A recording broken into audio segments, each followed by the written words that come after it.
네, 여러분 반갑습니다. 신앙 고백서 어느덧 이제 10강이 넘어간대요. 지난 시간에 이제 스코틀랜드 우리 신앙 고백서 보지 않았습니까? 그래서 존 낙스만 보는 것이 아니라 또 해밀턴도 있고 위샤트도 있고 또 많은 그 스코틀랜드가 좀 후발주자지만 개혁주의에 많은 설교가가 있었다. 그러니까 개혁의 시작은 설교였어요. 당대상에 뿌려지는 설교였단 말이에요. 그래서 사실은 뭐 말씀을 가지고 개혁을 했는 거죠. 그래서 우리 청년들 중에 어떤 그 목사의 자녀가 있는데 교회에서 이제 주일이 되면 교제 좀 합시다 하면서 그 교제는 이제 말하기를 이제 성경 공부 없는 교제 좀 합시다. 그런 말을 하더라고요. 성경 공부 없는 교제 좀 하자. 그래서 사실은 우리 교회는요, 세상의 교제와 다릅니다. 그가 우리 목사의 자녀로 세상에서 어떤 삶을 샀는지 모르겠지만 교회에서는 말씀으로 자기 삶을 조명하는 곳입니다. 그래야지 개혁이 있는 거죠. 그래서 비록 아버지가 아들을 잘못 가르쳐서 말씀 없는 그런 삶을 나누자. 예. 그거는 이제 세상에서 나누면 됩니다. 그래서 뭐, 참 안타까운 그런 현실입니다. 비단 그 아이, 그 MZ 세대 뿐이겠습니까? 예. 많은 청년들과 많은 또 그리스도인들이 말씀을 또 등한시하고 말씀 없는 삶을 살려고 합니다. 얼마나 말씀 없는 삶을 한 주간 살아냈냐면 말씀으로 자기 삶을 조명하기가 그렇게 두려웠습니까? 그러나 종교개혁은 어떻게 시작되고요? 말씀 앞에. 그래서 말씀이 없이는 회개할 수가 없는 거죠. 그래서 미국의 부흥운동, 웨일즈 부흥운동도 뭐로 시작됐습니까? 말씀으로 조나단 에드워즈의 그 말씀 선포로 인해서 시작되지 않습니까? 무디뿐만 아니라 그 미국의 개혁, 또 유럽의 개혁을 이끄는 자들은 전부 다 개혁주의 목사님의 설교로 시작됩니다. 그래서 오늘 이제 웨스트민스터 한번 정리하면서 어떤 배경에서 또 어떤 그런 개혁이 시작되는지 우리 살펴볼까 합니다. 그래서 오늘 지난 시간 한 것들을 잠시 나눠보고 가겠습니다. 그래서 우리가 이제 스코틀랜드가 그 위쪽에 있죠. 영국이 이제 밑에가 있고, 그리고 이제 웨일스가 있고, 북아일랜드가 있죠. 네. 그리고 아일랜드가 있고, 이 엄청 축구를 잘하는 팀이지 않습니까? 그래서 이 지역에서 먼저 그 북쪽에 있는 그 잉글랜드 북쪽에 있는 그 스코틀랜드에서 종교개혁이 시작되었죠. 그래서 비록 이제 제가 말씀드린 것처럼 후발주자지만 아주 많은 그런 영향을 끼쳤던 그런 사람들이 있었죠. 그래서 칼빈의 영향을 그대로 이제 받은 걸로 이렇게 볼 수가 있습니다. 그래서 그때 이제 스코틀랜드 신앙 고백서를 보면 정말 그 예배 지침서, 뭐 또 제1치리서, 뭐 교회법이죠. 신앙 고백서, 뭐 예배 지침서. 그러니까 우리로 치면 이제 예배 지침서인데 당신은 공동 예배 뭐 어식서 뭐 이렇게 대해서 이제 말했다고 하지 않습니까? 그래서 스코틀랜드 신앙 고백서가 교회론을 중심으로 이렇게 쓰여지고 마찬가지로 사도신경 중심으로 쓰여지죠. 칼빈도 마찬가지죠. 루터도 마찬가지죠. 그러나 루터는 십계명을 계명을 앞에 뒀다면 이 개혁주의 신앙에서는 신앙, 믿음을 먼저 두었다는 거죠. 고백을 먼저 믿음의 고백을 먼저 두었다는 거죠. 그래서 이제 제네바 교리문답을 보면 사도신경, 십계명, 주기도문, 성례 이렇게 되지 않습니까? 정리 한번 해볼까요? 우리가 까먹을 수 있는데 이게 왜 중요하냐면 모든 그 요리문답서, 신앙고백서 이런 구조로 가 있습니다. 처음에 이제 우리의 믿음을 고백한단 말이에요. 자, 믿음을 먼저 봅니다. 원래는 루터는 뭐부터 한다고요? 루터파나 루터는요? 뭐부터 했다고요? 십계명을 먼저 했죠. 십계명을. 근데 십계명하고 사도신경순을 했단 말이에요. 근데 칼빈과 개혁주의 이 존 낙스 같은 경우는 사도신경의 그 믿음의 고백을 먼저 앞에 놓고 그 믿음이 있는 자들이 어, 거듭난 성도들의 삶이죠. 십계명은 거듭난 성도들의 삶이죠. 물론 십계명은 모든 사람이 지켜야 할 하나님의 계명입니다. 믿지 않든 믿든. 그러나 족쇄가 아니죠. 어떤 사람에게요? 거듭난 사람에게. 그래서 하나님의 성품을 닮아가고 백성으로서 닮아가는 규범이 되는 것이 아, 그 이제 십계명이죠. 모범이 되는 거죠. 삶의 모범이죠. 그리고 이제 기도를 배운단 말이에요. 주기도문. 왜냐하면 이제 죄를 회개하니까 기도를 배우고 그러면 교회를 세워야 되잖아요. 그래서 성례와 성찬을 배웁니다. 자, 이런 그 이제 락스도 자신의 신앙 고백서를 이 네 가지 형식으로 이렇게 하는 거죠. 그래서 여기에 이제 성례에 보면 주로 이제 교회론이 되어 있죠. 교회론. 교회론. 교회론은 중요합니다. 개척 교회를 하는 저도 교회론이 엄청 중요해요. 어떤 교회를 어, 이 세상에 필요로 하는가. 물론 이제 말씀 위주지만 교회가 어떻게 존재해야 되느냐. 아주 교회론이 중요합니다. 그래서 교회론이 탄탄하지 않으면 개척 교회는 살아남을 수 없어요. 그래서 일반적인 큰 교회 위주로 이렇게 신앙생활을 하거나 교육자 생활을 하는 사람들은 힘들죠. 왜냐하면 큰 교회를 모델링을 해오면 그 개척 교회가 됩니까? 그래서 저도 이제 생개척을 했단 말이에요. 가족끼리 개척을 하고 지금은 뭐 20여 명, 뭐 안 될 때도 있죠. 예배 드릴 때. 그래서 이제 저희 고시는 20명이 넘으면 세례교인이 아니라 그냥 일반적인 예배 드리는 자가 20명, 만 14세 이상 20명이 넘으면 이제 기도소에서 이제 정식 교회 설립 청원을 할 수 있는 설립 조건이 주어집니다. 그래서 저는 이제 개척하고 이제 얼마 안 돼서 이렇게 감사하게도 이제 설립을 하게 됐는데 가장 중요한 게 교회론이란 말이에요. 교회론. 그래서 사실 우리가 사도신경을 배우고 십계명을 배우고 주기도문을 배우는 이유가 뭡니까? 성례를 배우는 이유가 뭡니까? 교회를 세우기 위해서잖아요. 개혁교회예요. 그래서 우리가 뭐 예를 들어서 우리 이제 했잖아요. 서론. 조직신학 보면 서론. 이게 서론이란 말이 이제 정경론이죠. 정경론. 신론. 그다음에 그다음에 인간론. 뭐 인간은 하니까 이제 제가 용서를 받은 기독론, 뭐 구원론, 교회론, 종말론, 그죠? 요 사이에 이제 성령론도 들어가죠. 그래서 뭐 7개 혹은 8개를 하잖아요. 조직 신학이. 그래서 이제 당시에도 이런 체계가 조직 신학의 논리 체계가 발전시켰죠. 이때부터 물론 있었는데 더 발전시킨 거죠. 그래서 칼빈도 이런 순서로 이렇게 조수를 하죠. 그래서 조직 신학적인 형식을 쳤다는 거죠. 언제요? 17세기. 지금 배우는 것들이 후딱 태어난 것이 아니라 16, 17세기 격동기, 그 핍박과 박해가 있었던 가톨릭과의 그 결별을 선언하면서 목숨까지 잃었던 그 선배의 순교로 인해서 이 점점점 이제 조직신학적인 완성을 이뤄갑니다. 그래서 스코틀랜드 신앙 고백서 그 우리가 지난 시간에 배웠고 이 종락스는 칼빈이 제시한 그런 우리 네 가지 구조 사도신경, 십계명 주기도문 그리고 성례, 교회론 비슷한 거죠. 그래서 이 네 가지 구조를 25개로 이제 확대합니다. 그래서 보다 이제 천재니까, 그죠? 뛰어난 자잖아요. 젊었을 때부터 교수를 했으니까.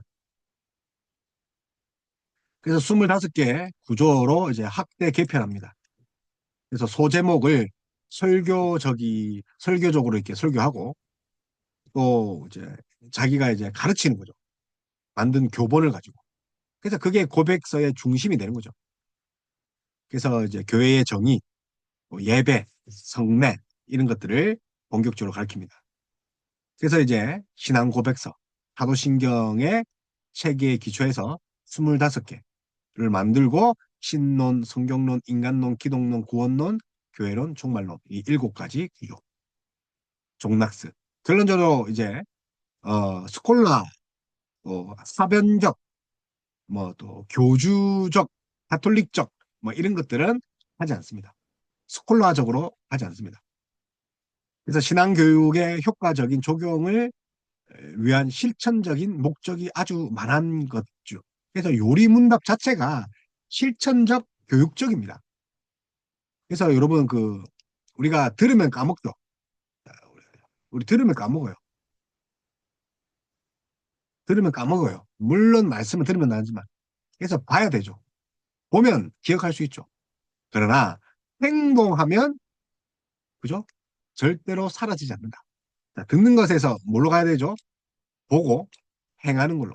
그래서 개혁주의는요, 행하는 겁니다. 그 대표적인 예가 성찬이잖아요. 성례잖아요. 성찬과 세례. 보이는 설교잖아요. 그러면 행하잖아요. 까먹지 않죠. 그러면서 그 세례 장면을 까먹는 사람이 있습니까? 자기가 태어난 것은 까먹겠죠. 어릴 때 있었던 일이니까. 자기가 어떻게 엄마의 자궁에서 나온 것들을 기억합니까? 그러나 다시 거듭난 것은 반드시 기억할 수 있죠. 왜요? 행동으로 했기 때문에. 그래서 실천적이라는 거. 그래서 알아야지. 그러니까 이제 모든 그 개혁주의 신앙은 하나님을 아는 지식에서 뿜어져 나옵니다. 그러니까 제가 말하는 이성주의, 지식주의가 아니라 하나님을 아는 지식에서 나옵니다. 그래서 그 지식을 고백서에 담고 있고 요리문답에 담고 있다. 그죠? 요리문답에 담고 있다. 그래서 이제 해밀턴, 해밀턴, 요 왼쪽에 해밀턴, 위샷, 위샷.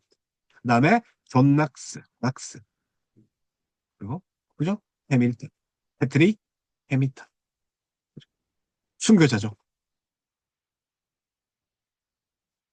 위샤트도 마찬가지고. 그러니까 존 낙스가 있기 전에 이들의 그런 움직임이 반드시 있었다는 거죠. 존 낙스. 참, 얼마나, 그죠?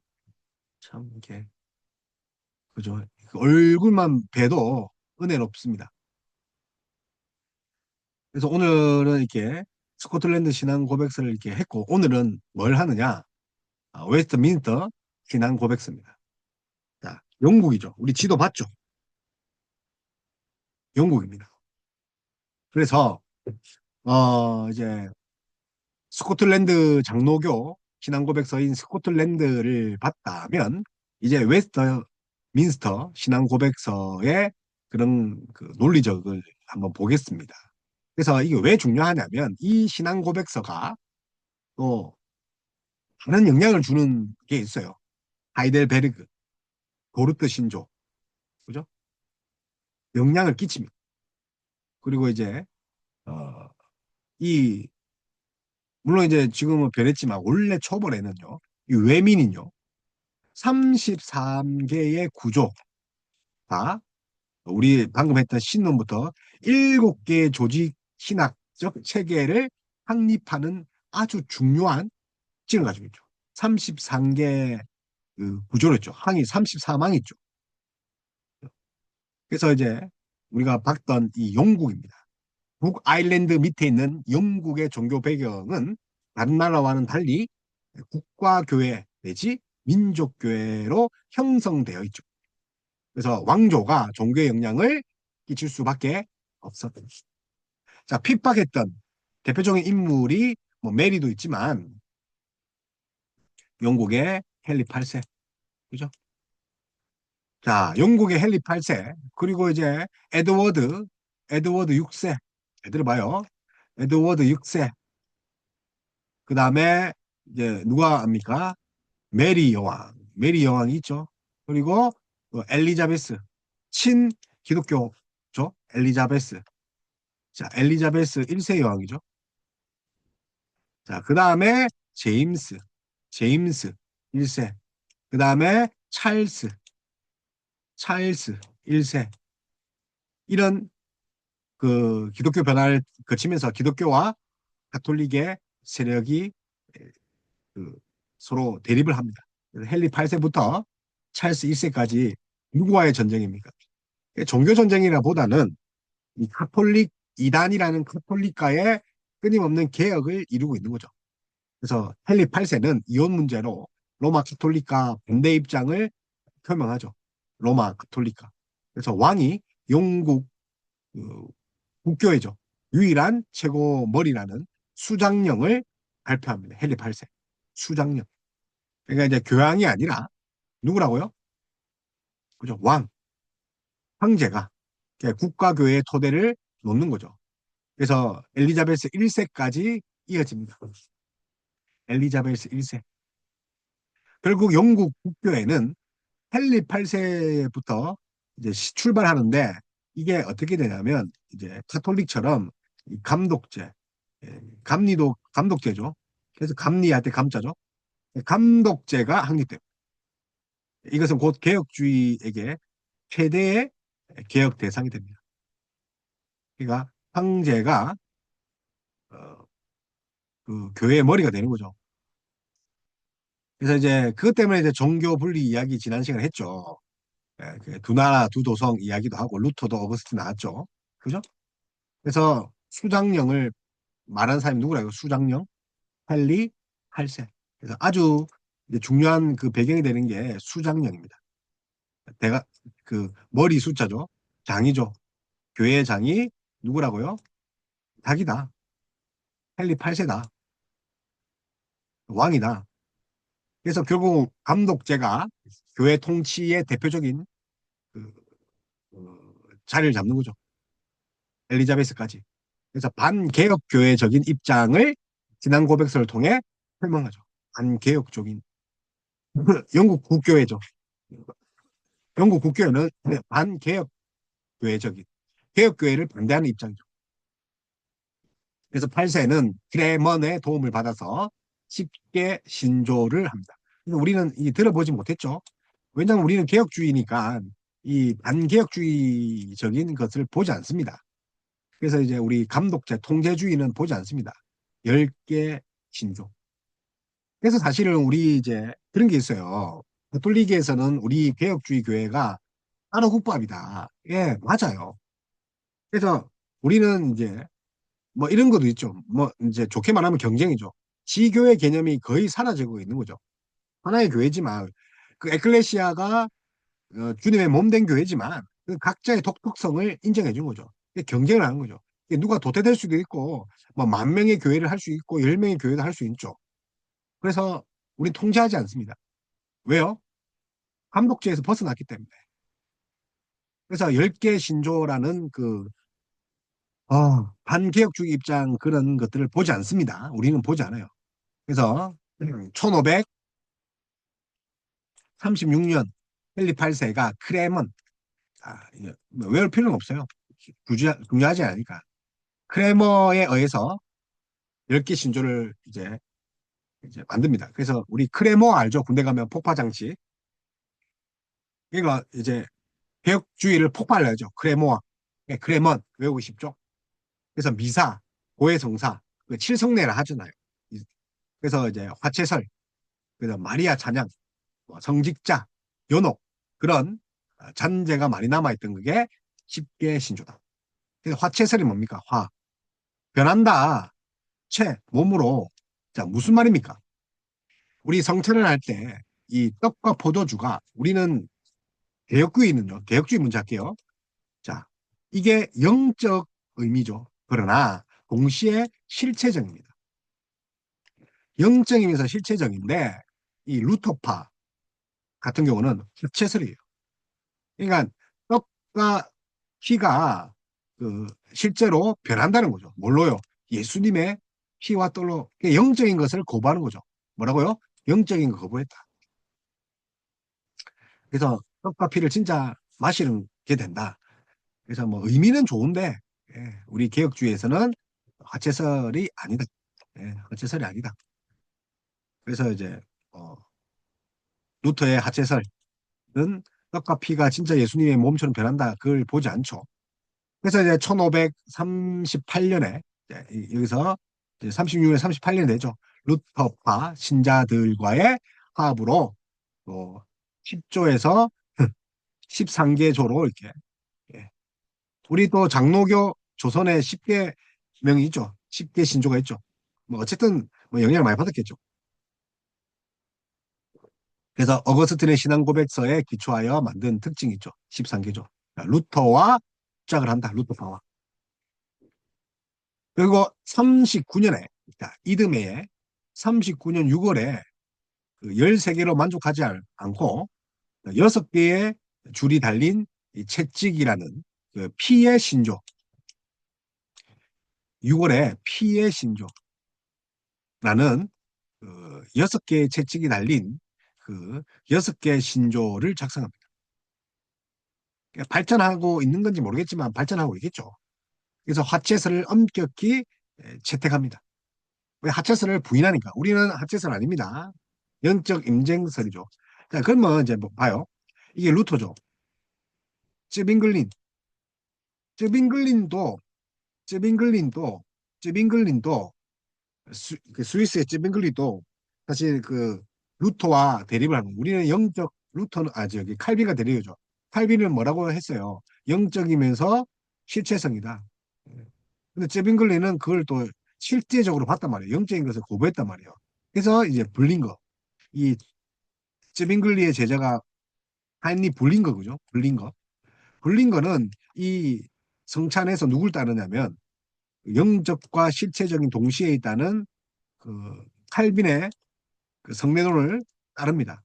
그래서 쯔빙글리의 제자 불린거는 제2 스위스 신앙고백서에서 칼빈의 입장을 이제 따르는 것을 볼 수 있습니다. 칼빈의 그, 그, 그 신앙고백서를 따르는 것을 볼 수 있다.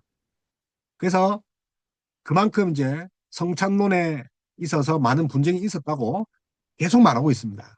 우리 카톨릭적인 그런 그 성징성이나 뭐 그런 거 따르지 않습니다.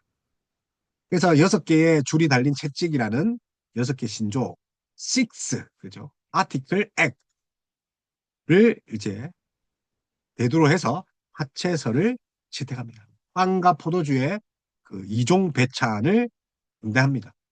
그래서 그러니까 예, 뭘 말하냐면 자 칼빈은요 분명히 성경을 기초해서 예수님이 빵과 포도주를 각각 각각 이게 배분을 했죠. 빵을 떼고 포도주를 마셨죠. 그런데 이 화채설은요 뭐가 안 되냐면 변한단 말이에요. 그러니까 떡과 피가 예수님의 몸으로 변하기 때문에 한 번만 먹으면 된다는 거죠. 한 번만. 그래서 떡만 먹는 거죠. 이게 막 이렇게 가톨릭 보면 종이 같은 거 있죠. 종이 모양의 떡 같은 거 있죠.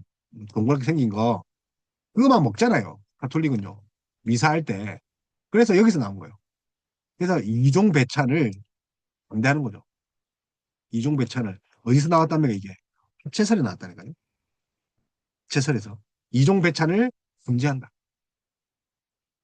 그래서 미사와 비밀 참회를 강조하면서 로마 가톨릭 입장을 강력하게 하는 것이 헨리 8세입니다. 기독교를 박해할 수밖에 없죠. 자, 그 다음에 49년에 되면 49년에 되면 누가 나타납니까? 에드워드 6세가 이제 집권하죠. 그래서 크랜머 폭파시키려는 십계조를 작성한 크랜머의 도움으로 개혁교회의 입장을 반영해서 또 제1 기도서를 만든답니다. 그래서 에드워드는 제1 기도서 49년에 이렇게 하죠.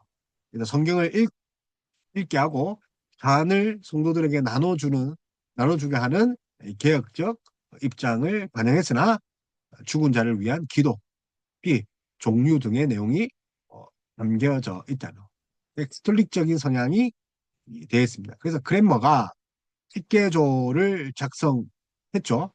그때 이제 가채설 많이 따랐죠. 그런데 이제 49년에는 또 이제 에드워드 6세의 또 크레머의 도움을 받아가지고 자, 제1 기도서에는 또 개혁주의 입장을 많이 담았죠. 근데 죽은 자를 위한 기도도 합니다. 자, 그래서 이제 51년에 베르미 글리, 51년에 긴박하게 돌아가죠. 그래서 51년에, 여러분 51년에 베르미 글리. 자, 베르미 글리와 마틴 부처 있죠. 칼빈에 영향을 많이 미쳤던 부처는 검열이라는 책을 통해 기도서의 부족함을 지적하고 있죠. 검열, 검열. 그래서 크레머가 신일치령이라는 제2 기도서를 또다시 작성합니다. 그래서 이렇게 기도하면 안 된다. 죽은 자를 위해서. 죽기 그 뭐냐. 그래서 크레머가 다시 제2 크레머는 기가 얇다. 팔랑기다. 예. 제2 기도서 대신에 이제 유연했다는 말이죠. 크레머가 누구라고요? 크레머가 크레머와 같은 사람들이 있었다. 그래서 제2 기도서를 작성해서 쯔빙글리적 성찬 개념과 중세적 의복의 금지 등 개혁교회 내용을 점점점 반영하고 있다. 클레머. 다음에 이제 제가 한번 클레머에 대해서 한번 조사해서 함께 나누도록 하겠습니다. 그래서 쯔빙글린이 히체설을 부인했죠. 영적 임재설만 이제 강조했잖아요. 쯔빙글린 스위스에.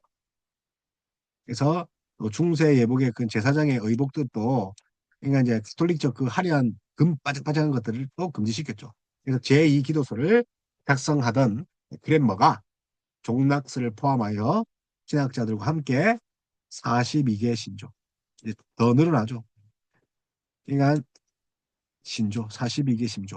그래서 10심조, 13심조, 피해 채찍과 같은 6신조, 제1기도서, 제2기도서, 42신조까지 왔습니다. 여기까지 왔죠. 그래서 로마 돌리카 제세례파의 극단적인 입장까지 반대함을 설명합니다. 제세례파 이단이잖아요. 사실 논할 필요가 없는데 이제 일단 논했어요. 종교 분리 이야기를 했죠. 그러나 깊은 로마 가톨릭적인 그런 면에서 국교회적인 그 감독제 형식을 뭐 아직 벗어나지 못했죠. 그리고 이제 엘리자베스 시대가 왔어요. 여왕이 중도적인 입장을 취하죠. 그래서 교회는 제2기도서의 수준으로 돌아갑니다. 다시 돌아가죠. 그래서 개혁교회와 심각한 마찰을 빚었죠. 엘리자베스. 그래서 여왕을 중심으로 영국 국교회가 전통적인 로마 카톨릭적 의상을 고집하고 지금도 그렇게 입죠. 장식을 막 결례하고 의상 논쟁에 이렇게 휘말리게 되는 거죠. 야, 그딴 식으로 안 입은데 왜 그러냐? 야, 왜 네가 신이 되려냐? 그래서 청교도들은 이와 같은 감독제와의 싸움을 통해서 신학적 정체성을 점점점 합리하고 그리고 이제 42개 신조를 약간 수정해서 빼서 39개 신조. 청교도들은 39개 신조를 작성하죠. 그래서 우리 헨리 8세 하면 수장령이죠. 교회의 머리, 대가리죠. 대가리, 머리 머리가 자기랍니다. 황제랍니다.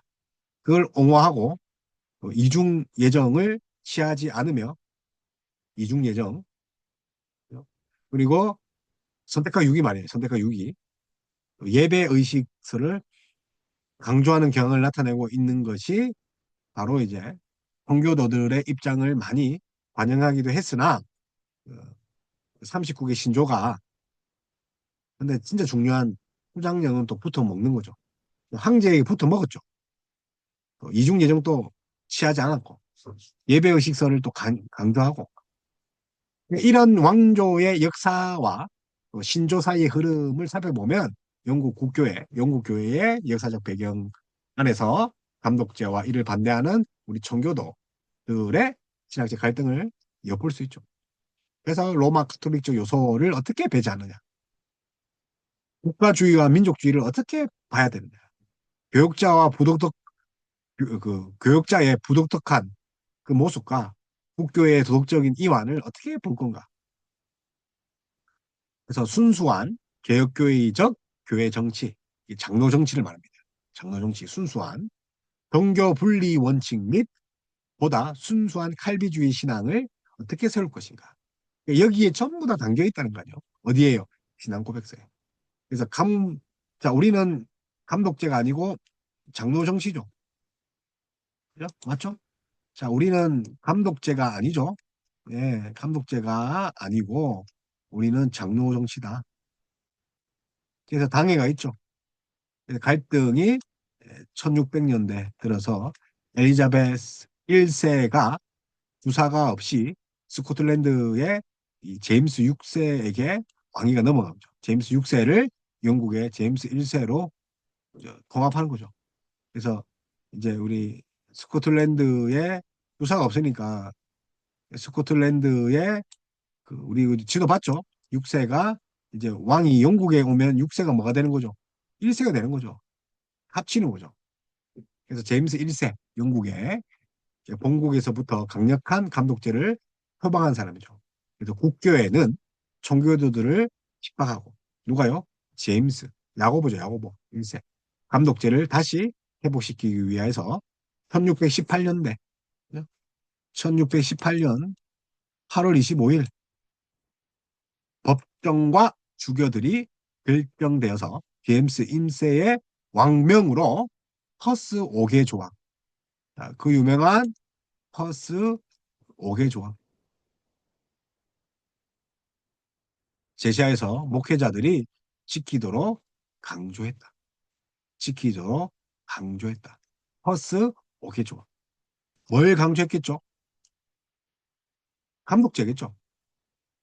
그러니까 어떻게 보면 수장령을 계속 주장하고 있는 거죠. 공제 안에 두려고 하는 거죠. 그래서 5개 퍼스 5개 조항은 성창시 무릎을 꿇고 떡과 포도주를 받아야 하고 목사가 개별적으로 병자에게 성찬을 집행할 의무가 있고 또 필요에 따라 개인들의 사적인 세례 집례를 허용했죠. 사적인 1대1로. 그래서 이미 세례받은 어린아이들은 주교에게 데리고 가 견신례라고 합니다. 견신례. 학정을 한다는 거죠. 견신례. 그래서 컨포메이션이라고 합니다. 컨포메이션. 어릴 때 받은 걸 또 다시 이제 재세례파가 아니니까 학정을 받는 거죠. 주교 우리 입교와 같은 거죠. 주교의 축복을 받을 것 그리고 크리스마스 부활절, 성령 감림절, 승천절 등 정해진 날짜의 그런 행사들을 절기들을 지킬 것 그런 이야기를 합니다.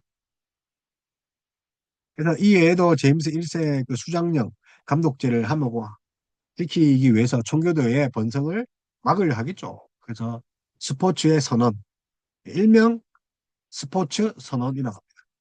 그래서 제임스 1세가 엄청 나쁜 놈이죠. 개혁주의에 있어서. 그래서 청교도들이 도망갈 수밖에 없죠. 그래서 스포츠 선언. 그래서 목회자들로 하여금 복종하도록 했다. 스포츠. 그러니까 우리가 정교 분립을 하려는 거죠. 아, 그래서 이것은 24시간을 온전히 주일 성수하는 청교도들의 신앙을 파기하기 위한 정책들이죠. 그래서 청교도들은 개혁 신앙을 지키기 위해 퍼스 5개 조항과 또 오락의 책을 거부했습니다. 주의를 온전히 그 성수주의를 해야 되죠. 성수주의. 그런데 오락과 스포츠를 즐길 수 있게 했겠죠. 뭐. 그래서 제임스 1세. 자, 제임스 1세가 하고 나서 이제 1625년 누가 오냐면 찰스 1세입니다. 자, 제임스 1세가 가고 찰스 1세가 오는데 윌리엄 로드 주교와 함께 공동 기독서를 작성하죠. 공동 기독서. 그러니까 공동 기도서 하면 사실 중국도 올리면 돼요. 중국은 공동 기도서를 작성하는 거죠. 이 기도서에 누가 어떤 정신이 담겨 있겠어요? 성경적이겠습니까? 아니죠. 나라, 국가의 정책이 반영되어 있겠죠. 공동 기도서니까. 중국은 그 기도서를 먼저 고백을 해야 된다 그러잖아요. 그러니 어떻게 합니까? 공동 기도서가 만들어지니까 당연히 청교도들을 또다시 핍박하면서 감독제를 부활시켰겠죠. 그러니까 청교도 때문에 그 힘들었다. 그래서 다시 이걸로 쪼오는 거죠. 그러니까 1633년, 1637년 퍼스 5개 조항을 스포츠 선언을 다시 하는 거죠. 1637년. 그래서 우리에게 있어서 악이 뭐냐면 성수주의를 온전하게 못했던 그 유명한 허스 오개조, 악명 높은 허스의 오개조왕, 그리고 스포츠 소년, 이것들이 다시 꺼내든다. 그죠? 주일날에 각종 오락을 행하도록 허용하면서 청교도를 이제 박해하는 거죠. 그래서 허스 오개조왕, 또 스포츠 선언. 그래서 찰스 1세는 한 걸음 더 나아가서 로드 주교에 의해서 교회 법전을 만들죠. 기도서를 만들고 공동 기도문을 만들고, 그죠? 법제를 만들고, 또 스코틀랜드에 지키라고 했던 인물이 어, 누굽니까? 찰스죠. 그래서 스코틀랜드 장로교는 영국 국교회보다 더 빨리 감독제의 도전을 막기 위해서 글라스고 총회를 그래서 만든 거죠. 찰스의 요구를 거절하기 위해서 국가 언약을 체결합니다. 1638년 글라스고 총회를 만들어서 찰스의 그런 스포츠 선언, 감독제, 그리고 팔스 5개 조항을 받아들이지 못한 거죠. 국가 언약을 채용한다. 작성자는 알렉산더 핸더슨, 그다음 아차발드 돈스톤 목사죠. 감독대를 비성경이라고 합니다. 장로교가 최고다. 장로제, 그죠? 장로 정치, 입각한 교회 정치를 표방하는 것이 글라스고 총회죠. 글라스고. 그래서 또 중요한 거죠. 글라스고. 그래서 외우기는 좀 어렵지만, 그죠? 글라스고, 골라쓰고, 골랐다는 거죠. 뭘로 골라는 개혁주의 입장에서 골라쓰고, 그래서 국가 언약을 체결합니다. 언약, 국가 언약은 언약이니까 글로 쓰는 거죠. 글로 쓰고, 뭐 이런 외우면 됩니다. 글로 쓰고, 국가 언약. 그래서 1638년도에 글로 쓰고, 국가 언약을 글로 써서 감독제가 아닌 뭘 책합니까? 장로교를, 장로 정치를 표방하는 거죠. 그죠? 장로 정치. 글라 쓰고. 그래서 이제 찰스 1세에 반항을 하는 거죠. 그래서 왕은 곧 스코틀랜드 개혁교회와 갈등을 찰스 1세와 해서 시민 전쟁이 시작되는 거죠. 그래서 왕이 단기 의회를 또 소집하고 또 장기 의회를 소집해서 도움을 요청하지만 또그 결정이 또 기각되는 거죠. 그래서 스코틀랜드와 엄숙한 동맹의 언약, 국가 언약, 동맹의 언약을 체결합니다. 그것이 국가 언약이죠. 국가 언약. 글로스고 회의. 그래서 1643년 9월에 체결한 그런 장로제를 중심으로 영국과 스코틀랜드 공통적인 신앙 고백, 정치, 교회 정치죠. 예배 의식들을 이제 점점 세워가고 또 국가와 교회를 카톨릭 그 감독제와 이들의 신학적인 기초가 되는 그 알미니안주의를 개혁하고자 했죠. 알미니안 종교 통합. 그래서 이제 하치죠, 하치. 그래서 알미니안주의는 하치가 당시에 그 왕실파가 칼빈 사상을 버리고 이 사상을 받아들이며 또한 당시대의 주세력으로 등장한 카톨릭의 신앙 표준서들의 신학적 입장은 야콥 알미니우스의 서상이다라고 그 지가 이렇게 이야기를 했습니다.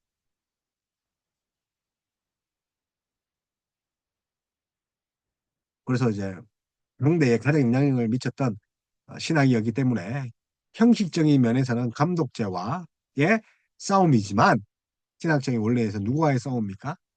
알미니안 싸움이었죠. 그래서 알미니안의 영향력이 지금도 이제 미치고 있죠. 공로주의, 우리 의지가 따라서 구원을 우리가 배격할 수 있다. 그래서 왕조의 역사를 기반으로 뭘 봐야 된다? 웨스터민스터 신앙 고백서. 그래서 왕조와 분리된 의회가 1643년 7월 1일부터 1649년 9년, 네, 3년에서 9년이죠. 2월 20일까지 신학자 총회를 소집합니다. 그래서 1643년에서 1649년. 그냥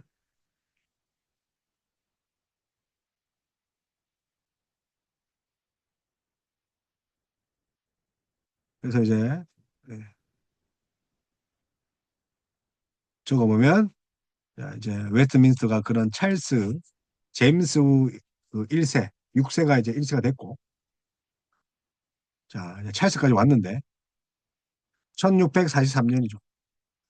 그래서 1649년까지 단연간에 걸쳐서 총회가 포집되죠. 이것이 웨스트민스터 신앙 고백서. 하나님의 말씀에 기초한 의식, 권징, 정칙, 그죠? 어, 예배, 그죠? 그다음에 정치, 권징. 자, 그래서 스코틀랜드 교회와 일치할 수 있는 보다 완전한 개혁을 요구합니다. 그래서 제가 스코틀랜드를 먼저 한 이유가 어, 모든 그 영향을 많이 미치죠. 그래서 최대 그 회의였다. 151명이 이제 그죠? 151명, 151명인데 30명의 그 평신도 사정관들 있었죠. 이게 그러니까 평신도 해봤자 여기 변호사, 법관들이 있어요. 유력인들이에요. 바보 같은 사람은 안 옵니다. 일반인들 참석 못했어요. 예, 평신도들. 또 121명의 목사죠. 전 세계의 목사들. 대부분들이 아쉽게도 이 장로교 중심이죠. 장로교 중심. 장로교 중심으로 모였다.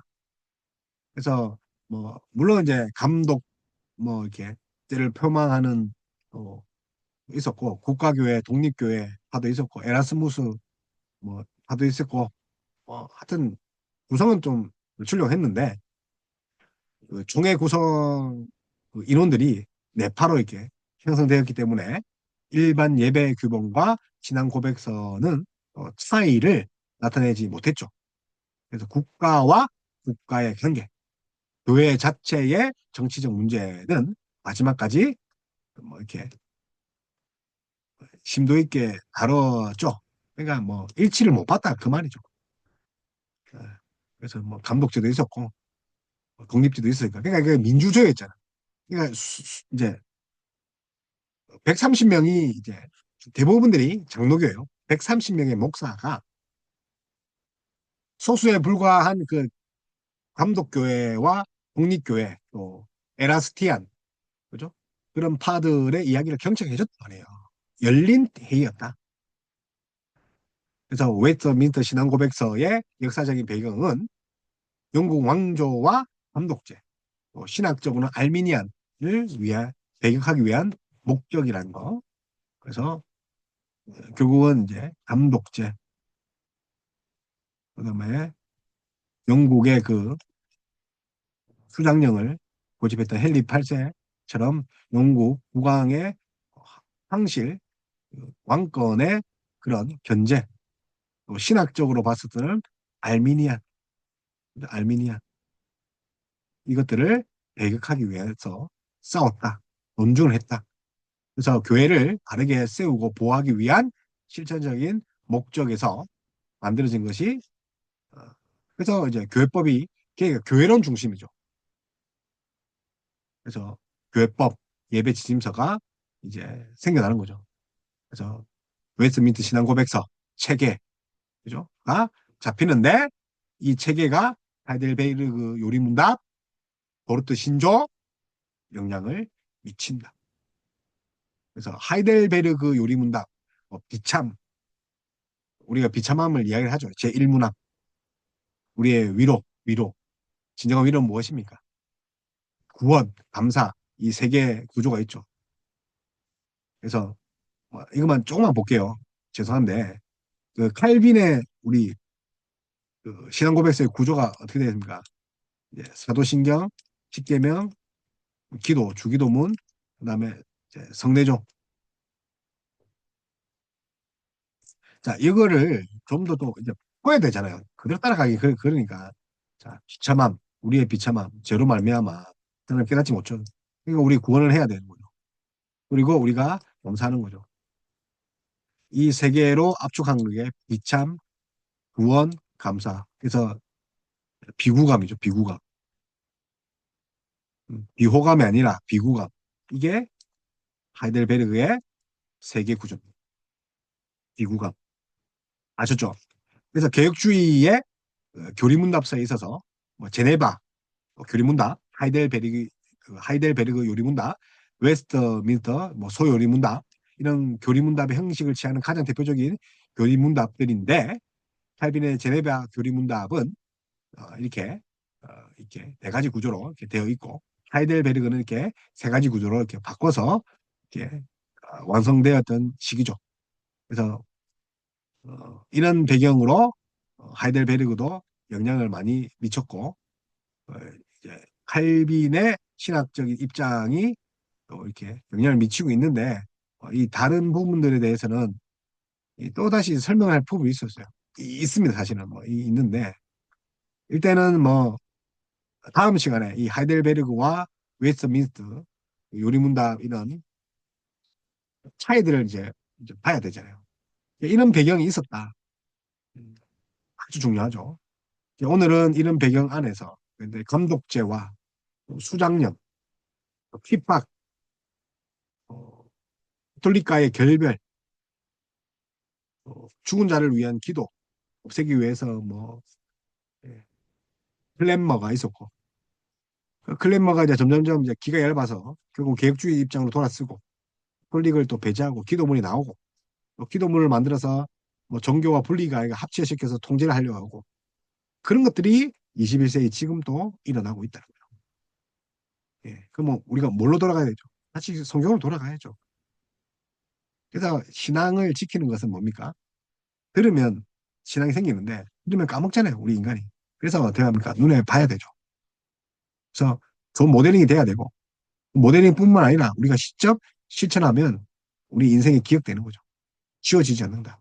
그래서 신앙은 실천하는 겁니다.